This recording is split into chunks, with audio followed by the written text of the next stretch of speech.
வணக்கம் YoYo TV சேனல்ல இன்னைக்கு என்ன ரெசிபி பார்க்க போறோம் அப்படின்னா அடை தோசை தான் எப்படி செய்யலாம்னு பார்க்க போறோம். வாங்க எப்படி செய்யலாம்னு பார்க்கலாம். நீங்க நான் சொல்ற ரேஷியோல அரிசியையும் பருப்பையும் நீங்க ஆட் பண்ணீங்க அப்படின்னா அடை ரொம்ப மொறுமொறுப்பா கிடைக்கும். ஓகேவா? இப்போ இட்லி அரிசி நான் 2 டம்ளர் எடுத்திருக்கேன். 2 டம்ளருக்கு 2 ஸ்பூன் கடலை பருப்பு இதுல ஆட் பண்ணிக்கலாம். கடலை பருப்பு சொல்லுவீங்க இல்லையா, அந்த கடலை பருப்பு இந்த ஸ்பூன் அளவு. ஓகே, இந்த ஸ்பூன் அளவுல 2 ஸ்பூன். அதே ஸ்பூன் அளவுல துவரம் பருப்பு 2 ஸ்பூன். ஓகேவா? துவரம் பருப்பு 2 ஸ்பூன். ஓகே, உளுந்துலாம் ஆட் பண்ண தேவையில்லை. இப்போ இதை என்ன பண்ணலாம் அப்படின்னா நல்லா வாஷ் பண்ணிட்டு 2 hours ஊறணும். இப்போ இந்த அரிசி துவரம் பருப்பு கடலை பருப்பு எல்லாமே 2 மணி நேரம் ஊறிடுச்சு.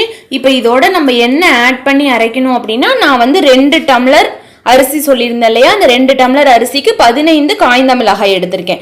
ஓகேவா? நீங்கள் காரத்துக்கு தகுந்த மாதிரி இன்னும் கூடுதலாக கூட தேவைப்பட்டா எடுத்துக்கலாம். நான் இன்னைக்கு 15 தான் எடுத்திருக்கேன். இப்போ இது எல்லாத்தையும் மிக்சியில் போட்டு அரைச்சி எடுத்துக்கலாம். காய்ந்த மிளகாய் அரிசி 2த்தையும். இப்போ இந்த கன்சிஸ்டன்சியில் நீங்கள் அரைச்சி எடுத்துக்கோங்க. கொஞ்சம் தண்ணியாக இருந்தால் தான் நம்ம அடமாவு ஊற்ற முடியும். அது இல்லாமல் லைட்டாக குறைன்னு அரைச்சி எடுத்துக்கோங்க. ரொம்ப நைஸாக அரைக்கக்கூடாது. ஓகேவா? அங்கே பாருங்கள், ரொம்ப நைஸாக அரைக்கக்கூடாது. பார்த்தாவே தெரியுது இல்லையா? இப்போ இதில் நீங்கள் அரைக்கக்குள்ளவே நீங்கள் கல்லுப்பு ஆட் பண்ணிக்கிறதா இருந்தால் பண்ணிக்கலாம். இல்லைன்னா இப்போ நீங்கள் சால்ட் ஆட் பண்ணிக்கோங்க. தேவையான அளவு சால்ட் ஆட் பண்ணிக்கலாம், உங்கள் உப்புக்கு தகுந்த மாதிரி. நெக்ஸ்ட் இந்த மாவுலேயே கொத்தமல்லி கருவேப்பிலை ஆட் பண்ணிக்கோங்க. ஒரு 1/4 மணி நேரம் இருக்கட்டும். ஆட்டி 1/4 மணி நேரம் 1/2 மணி நேரம் இருந்தால் போதும். இப்போ நம்ம ஊற்ற ஆரம்பிக்கலாம். கல் காஞ்சிச்சு. இப்போ நம்ம அடையை ஊற்ற ஆரம்பிக்கலாம். இது போல் ஊற்றிட்டு மேலே ஆனியன் தூவிக்கோங்க. மேலே லைட்டாக சின்னதாக கட் பண்ணி வச்சுருக்க ஆனியன் மேலே ஆட் பண்ணிக்கலாம்.